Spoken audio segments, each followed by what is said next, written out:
division, and we have sued Independent Electoral and Boundaries Commission.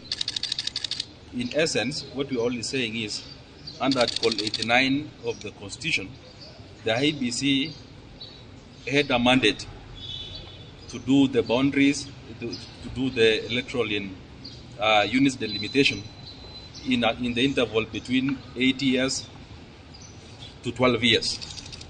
And the last delimitation was done in the year 2012, that is on 6th March 2012.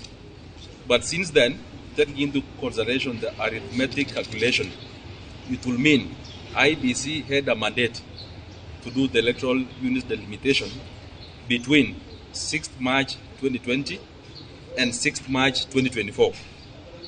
But because the IEBC was not constituted, it was not possible for the said exercise to be undertaken.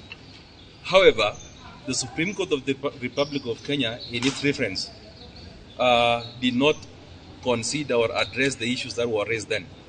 That is, on whether there's a constitutional crisis, on whether if the IEBC did not do the delimitation between 8 to 12 years, what will happen? So in such a scenario, we all know that on 10th